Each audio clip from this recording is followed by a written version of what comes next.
Good morning, everybody. Thank you very much for coming out on this beautiful day. My name is Micah Kagan. I'm with Leaders for Clean Air. We're so excited that you all are here. Leaders for Clean Air was founded as a way to combat the poor air quality that we have here in the Wasatch Front from time to time. So we've been working.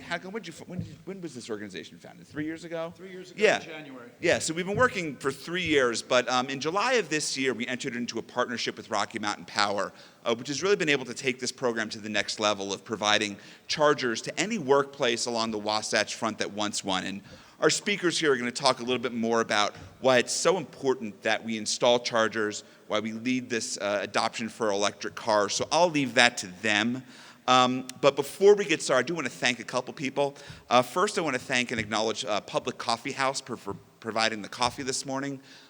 They've been a great partner of ours. They've installed chargers at their West Temple location. So if you have an electric vehicle, please visit them because they are supporters of clean air. We'd also like to recognize representatives from UCARE, Utah Clean Energy, Heal Utah, the Sierra Club, Representative Patrice Aaron of the Clean Air Caucus. These are all people that are out there working day in, day out to make sure that we have clean air to breathe here in the Wasatch Front. We also have some electric vehicles outside. So after our speaker program, after we cut the ribbon to inaugurate this charger project, we'd like to invite you all to stay, test drive some of these amazing electric cars. If you haven't driven an electric car yet, it's a great experience. And hopefully, once you get behind the wheel of one of these, you'll realize the potential and the possibility, and hopefully that'll encourage you to go electric in your day-to-day life. There's also one other very important person that needs to be recognized, and that's Erin Strom. Erin is my colleague and coworker here at Leaders. Erin, where are you? She's right there in the middle. So everyone just needs to give Erin a round of applause. She's done a fantastic job. The Charger project outside is all a direct result of her hard work. We couldn't have done it without her, so thank you all for acknowledging her for that. So without further ado, we'd like to get started. The first speakers I'd like to introduce are Steve Kiessner and Tally Goodson. Steve and Tally are founding board members of Leaders for Clean Air. Steve is the CEO of Utah Paperbox, and Tally is the CEO of 3Form, both longtime Utah businesses. They're going to speak a little bit about why they've gotten involved with this movement, what it means to them, what they've done at their respective companies. So please, round of applause welcoming Steve and Tally. Thanks, Micah. So I am Steve Kiessner. I am fourth generation Utah Paperbox. I've been doing this now for 20 years, and I want to thank everybody in this room. I'm just one voice, but everybody in this room has really worked hard on all kinds of clean air issues, and I think that's all why we're here. I believe that Utah should be basically the capital of the world for electric vehicles. And Hanko, hats off to you for having the vision to get your employees to drive electric vehicle adoption. I want to tell you a quick story. Some of you have heard it, I apologize. But so in 2008, I was in the middle of building a LEED certified building where we house our new company, or our new headquarters. And part of LEED certification was actually putting in EV charging. So in 2012, we spent $12,000 for 5 chargers. It was crazy back then. But anyway, so I went down to Jerry Seiner Chevrolet in 2008 and actually said, is there a waiting list for the Volt? And they're like, what's a Volt? And I'm like, no, you guys are going to build an electric car, and I want it. So let's get a piece of paper out and let's put my name on it. So 4 years pass, and Jerry Seiner gets his new Volt, and the sales guy goes in and says, that's Steve Kiessner's Volt. That's not your Volt. And to his credit, he gave me the Volt. So I went, Hanko's a neighbor of mine. So I went by Hanko's house and I picked him up and I put him in the seat of the Volt and he drove it, and in German he says, I am so ready for this, I am so ready for this. And look what we've done. So good job. I'm also a customer of Packsize, and so we're partners in crime and also partners in business. So without further ado, I'm going to introduce Tally, and he can say a few words. Thanks. Steve, thank you so much. It has, I have to say, one of the best things about being part of Leaders for Clean Air has been being able to hang out with Steve and with Hanko, who were just awesome. And we're thinking about this year, I think we're thinking about starting another organization called Leaders for More Snow, because we are all avid skiers and we're not sure what to do at this time. Normally you might be up skiing this time of year, but it's a bit challenging. So, but it is wonderful to be here, and thank you so much for all of you being here. I think you're here because you care about our valley. You care about what it means to live here in Salt Lake City. I'm the founder and CEO of 3Form, and we're a 15-year-old company, and I moved back here when I founded the company, and we now employ 550 people here in the valley. And we love what it means to be here in Salt Lake City. We relocate a lot of employees here. And I'm convinced that our valley is the best place, the best city in our country to live, the best city I've ever lived in. I've lived in cities all around the world and in many cities in our country, and I'm convinced that our city is amazing, that it just offers things that no other city offers.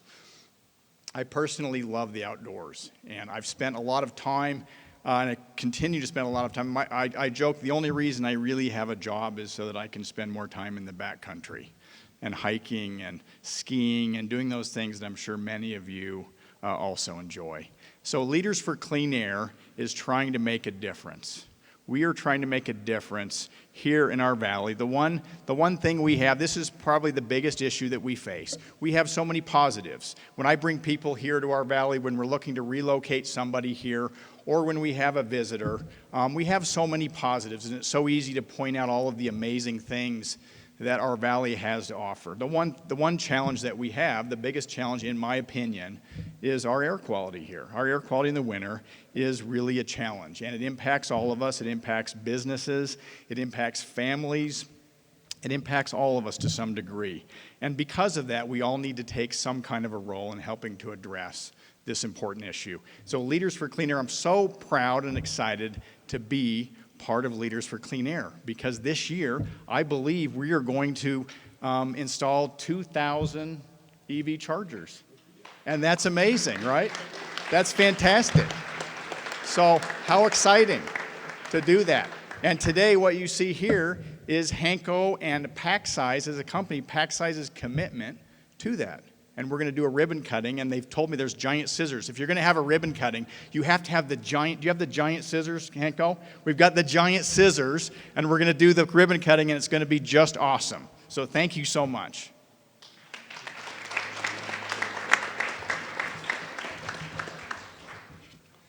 I want to start with a quick thought experiment.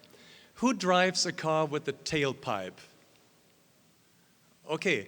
Now let's assume that your car didn't have a tailpipe, but that there was a front pipe in your car. Basically, a front pipe is one of these pipes that ejects all of the emissions out the front of the car, and you are the first person to be exposed to your own emissions, to your own pollution. Who would have bought that car? Nobody.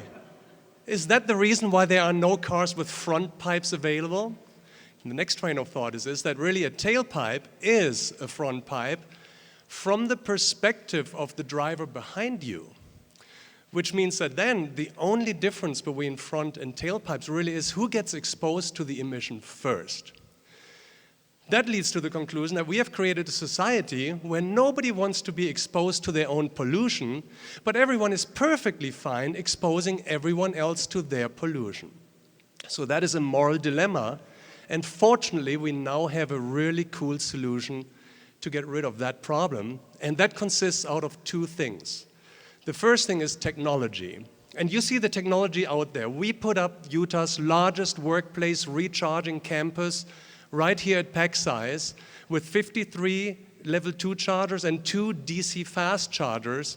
Some of them are connected to the internet, some of them are lower tech, some of them are high voltage, some of them are lower voltage. But at the end of the day, technology is available and anyone can do what we have done here with our workplace recharging program. The second thing that one needs is leadership. Leadership is about making the tough decisions. The decision to go zero emission. And that is why I want to thank all of the leaders who made this recharging campus possible. And I want to start with Rocky Mountain Power. They helped us with covering 75% of the total cost of all of the level 2 chargers and 75% of the total cost of all of the DC fast chargers, including the installation cost even. I want to thank Lazaro, who dug the trenches, who put in the conduits. That was the physically hard work to get done. I want to thank Carrie Brinkerhoff, who led this project. We learned a lot about electricity and electrons, right? 480 volt 3-phase, 208 volt 3-phase, 240 volt single phase, all of that. We learned a lot. I want to thank Leaders for Clean Air, Aaron and Micah. They negotiated with the vendors and did a fantastic job. They filled out the forms so that Rocky Mountain Power could give us the rebates. And then I also want to thank Utah Clean Cities. They're now working with us on getting a really cool program going for even more subsidized fleet cars. All of those people that I've now mentioned, those were private individuals and also private companies. And that is important, but what is also important is that we have public leaders from the government also supporting us. And I want to thank the mayor, I want to thank the Attorney General, I want to thank UCARE, the Clean Air Board, all of you who are working in the government. I want to say one thing here. Clean air is an unalienable right. It's an unalienable right. And that to secure those rights, governments are instituted among men. And that comes from the US Constitution. So I think government is really, really cool. I think government is a cool thing because it helps us to get our rights and to defend our rights. So I'm not in the camp where I would say government is a bad thing or so. I think this is really, really cool. So I want to thank all of you who have come to this event. I want to thank you. I want to close with my vision. There will be several 100,000 workplace rechargers placed along the Wasatch Front in the near future. The electric transportation revolution has begun. It will sweep the whole transportation sector over the next years. I think the decision is made, and I look forward to that kind of future much more than a dirty air future. So thank you so much. And I want to introduce James Campbell from Rocky Mountain Power, who helped us so much pull this off. Thank you.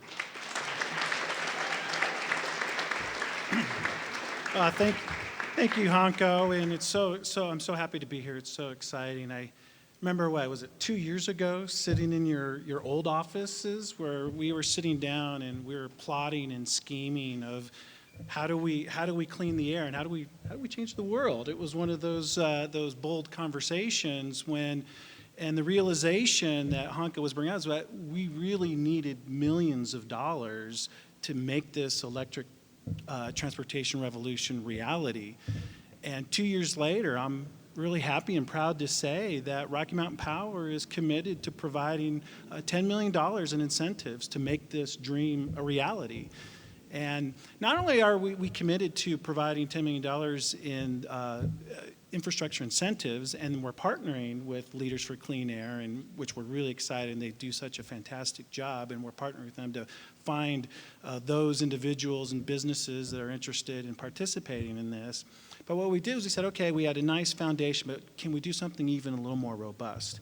So we brought together really experts in electric transportation around the region from Utah State University, Salt Lake City, who are really leaders in the country. If those of you that don't realize this, Salt Lake City truly is a model for the country. And along with Clean Cities, Breathe Utah, and many others, that we came together and said, how can we do a more robust strategy, a more robust plan? And we got together, got this plan, and we were able to get an additional $4 million from the Department of Energy to really implement this in terms of where we're going to put in charging stations along our highway corridor so you can really get anywhere across this state. We're also doing advanced smart mobility where you can do electric buses, electric bikes, and electric car sharing where you can have a zero-emission urban experience right here in Salt Lake City. So we're really excited about that. And last but not least, as part of this broader plan, is workplace charging. Since most charging occurs, 90% of charging occurs at home and at the work, it just made a lot of sense to really put a big emphasis on workplace charging. And what they're doing here at Packsize really is the model. This really is the example of what we want to have happened, and we're really excited about that. And with what Hanko and Packsize has done, I'm really proud and excited to present this check here for $111,280 to Packsize for really their leadership and their commitment into participating in this electric transportation revolution. So, congratulations.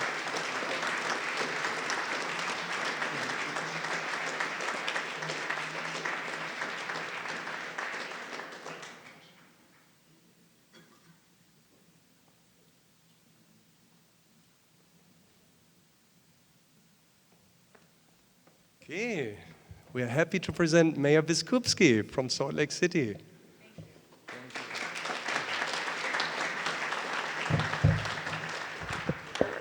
We'll bring this down a little bit, but not too much, because how exciting is this, right? This is why Salt Lake City gets to lead. It is because of experts, it is because of partners, and we will continue to lead in this country, and we have some work to do. So thank you for all you are doing, for leading the way you are leading. It's a real honor to be a part of this event today and to really cast out there this milestone in our collective journey to a clean transportation future in Utah. I want to offer my personal congratulations and thanks to Hanko Kiessner from Packsize for his leadership in launching Leaders for Clean Air and continuing to lead by example in numerous ways, including with this tremendous new EV charging station. Needless to say, Hanko is blazing trails with clean air solutions that should inspire other business leaders. He and his Leaders for Clean Air collaborators are giving us hope that the leadership and innovation needed to solve our air quality challenges exist right here in Utah. And yes, I want to be co-chair of the Leaders for More Snow. I believe in the approach of setting ambitious goals, much like those set forth by Leaders for Clean Air, and collaborating to reach targets through leadership and partnership. The truth is, the biggest need we have when tackling our air quality problem is each other. Our poor air quality, including what we've experienced this month, is in part caused by the weather and our geography. But the weather and our geography cannot be excuses.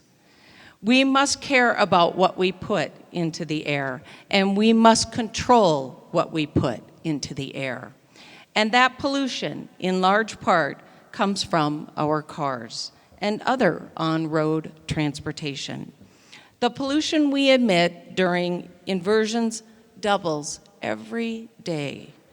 Vehicles contribute to around half of the pollution that obscures our skies and chokes our lungs. This means creating new solutions for people and businesses and working together to forge ahead on such cooperative efforts. This must happen. A partnership-first approach is demonstrated in the vision set forth by myself and the Salt Lake City Council just last year, when we passed a joint resolution to have our city powered by 100% renewable energy by 2032. We also committed to an 80% reduction of community carbon pollution by 2040. And this is where electric vehicles will play a major role. My vision for the city is one of a robust electrified transportation network, a network with smart mobility solutions for all residents, where our daily commutes and travel needs are met without tailpipe emissions. This vision embodies significant local air quality wins. But we're also moving forward to catalyze new renewable energy development and eliminate the upstream carbon pollution from electricity generation. An invaluable partner in this effort, who is doing tremendous work, is our energy partner, Rocky Mountain Power, right? We've been in this. We've been working side by side now for 2 years and really creating significant shifts. The city and Rocky Mountain Power have a joint cooperative agreement in place that highlights our shared vision for a capital city powered by renewable energy. This vision also includes the elimination of energy waste through efficiency and conservation programming, and of course, the robust deployment of electrified transportation solutions. Despite my eagerness to achieve these goals immediately, the reality is that transformation takes some time. While some patience is needed, we also recognize that walking the walk towards positive transformative change still does require action today. That is why I'm pleased to celebrate visionary projects such as what Packsize has accomplished for electric vehicles in this location and in this neighborhood. Today's location is also convenient for me since I'm able to point just across the street to one of our Salt Lake City fire stations that is underway. That station is another tangible example of how we can lead on clean energy and clean solutions. That fire station has been constructed with state-of-the-art sustainability elements. It is also designed to achieve net zero energy performance thanks to a highly effective design and over 300 solar panels on its roof. Once completed, this project will be the second fire station in the nation built to achieve net zero status. And we aren't stopping there. The third fire station achieving this same status is being built for Salt Lake City, right in Sugar House. These new fire stations, along with Packsize's EV-friendly campus, are clear examples of positive transformative change towards our shared clean energy goals. They are also examples ready for immediate replication by others throughout the state and in this country. Thank you once again for the opportunity to speak today and share in this tremendous accomplishment delivered by Packsize and Leaders for Clean Air. And for those of you who are interested in learning more about Salt Lake City's clean energy vision, including more details on our net zero renewable energy vision, our net 100% renewable energy vision, I encourage you to visit slcgreen.com. There you will find our new Climate Positive 2040 report that includes links to studies and more information about our shared journey to a cleaner environment, healthier air, and a more sustainable future for all of us. Thank you.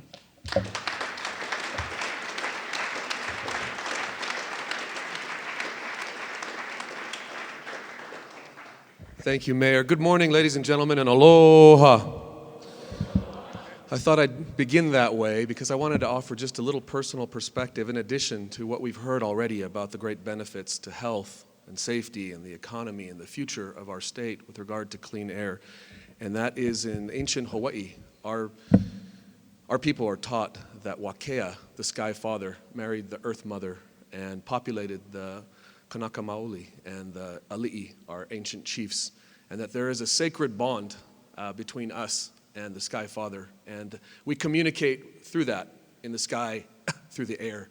And literally, who we are today is a result of ancestors past who share that same mana, or essential spirit that binds us all together. And so I really enjoyed what Hanko said about an inalienable right, that clean air is not just something that is a great policy, but is an inalienable right, not just a legal right, constitutional right, if you would, but for many of us, it's a sacred bond. And I thought that would be something I could offer that might help frame how important this is, I think, for our state and for many of us involved in this effort. First and foremost, want to congratulate everybody involved in this. To begin with, Hanko, Kiessner, Laura, the Packsize team, everybody. I know what a passionate leader you are in this area and for your whole team, and what a great, great thing to be able to push the needle forward even more for our state as an example. A few others to recognize. They've been mentioned before, but everybody said it, but not, or all has been said. Not everybody said it. So let me say it again one more time. Rocky Mountain Power, thank you so much for your efforts continually. I think we have friends from Tesla who are here, and I had the opportunity a few times to go tour the Tesla plant in Fremont. We do love Tesla here in Utah. Notwithstanding some legal issues that we still need to work out. But thank you, Tesla, for being a global leader in technology and in electric cars. And UCare, I know there are a number of members of UCare here who've been valiantly pushing this to the forefront of the public attention for many, many years. Good friends like Ted Wilson and others. Thanks, Mayor Biskupski, for your words. Those were that vision was inspirational for those of us who live in Salt Lake City. I wanted to particularly call out the three founding members of our LFCA, Leaders for Clean Air. And you've heard from them already. You've already felt their passion about this issue. But Tally Goodson, he has a company, 3Form, that some of you may or may not know about. But they are worldwide leaders, award-winning leaders in sustainable materials in the architectural and design world. Amazing company. And then you have Paperbox, a multi-generational. Actually, we're talking to Steve earlier. It's 4 generations working on the 5th generation of leaders, innovators in packaging. And of course, Packsize. Hanko has revolutionized the supply chain and fulfillment world with his vision.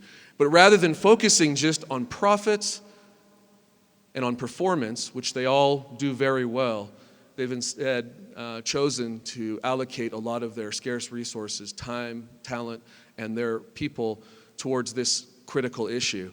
And they've put their own reputations and their own resources on the line to help give us a better vision for what we should hope for. And so for all of you, thank you for your visionary leadership. I hope you can recruit more. I hope our participation as government leaders will help you stir up more interest. And I also wanted to tell you, Hanko, I appreciate that you don't hate government. That's a positive start. It's always good to hear that before you speak from business leaders. But I think sometimes the frustration with government is that government, in our efforts to want to do good, we try to do a little too much, and instead we should be facilitators. I think we've got great public servants here who understand that from the legislature and from the executive branch.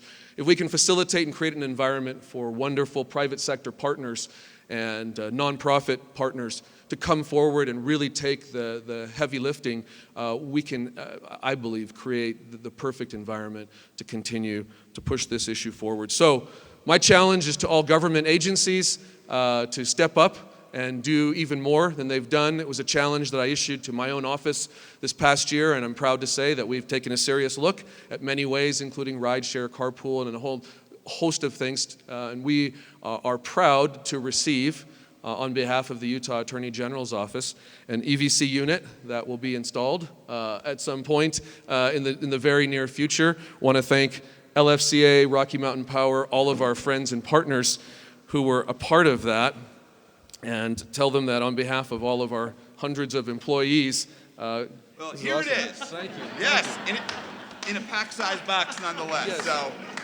So just on a side note, you will notice that there is not an inch of extra space in here because Packsize's revolutionary technology keeps things from waste and too many paper peanuts. That is awesome. But can they see that? Yeah, please. Yeah. Let me unveil that. This is Christmas, Hanukkah, Kwanzaa, come early or late for me and my team. And this is really exciting stuff. Here, I'm actually just going to hold this up here. All right, this is great. And again, by doing this, I'm not endorsing, just to be clear, as the Attorney General, any particular business product. I'm not selling anything. But but this is going to start to make a difference, I hope, change the mindset and the attitudes amongst our people and visitors and guests. So again, I want to just thank each and every one of you for being involved in these efforts and congratulate all of those who've made this possible. I hope we haven't left out or forgotten anyone who's made this event happen. Thanks, God bless you, and enjoy the holidays. Please be safe out there. So thank you again, everybody. Just two quick things before we wrap up here. First, we'd like to invite everybody outside for the ceremonial ribbon cutting. We do have the big scissors, so I know everyone's excited to see that. If we could also ask all the Packsize employees who drive electric vehicles to join us as well. If you can line up here in front of the banner, that would be great. Then after we cut the ribbon, we want to invite everyone to stay for the ride and drive like we talked about. Check out some electric cars. We have, looks like we have representatives from Chevrolet, the Chevy Bolt, Tesla, and Nissan with the Nissan Leaf. And if you want to take a tour of our chargers, we'd be happy to show you around those, explain to you the technology, how they work. We do have a representative, Ian from ChargePoint is here, so he can answer any questions you have about those. So again, thank you everybody for coming. We really appreciate it. Thank you for showing your support, and we'll see you all outside.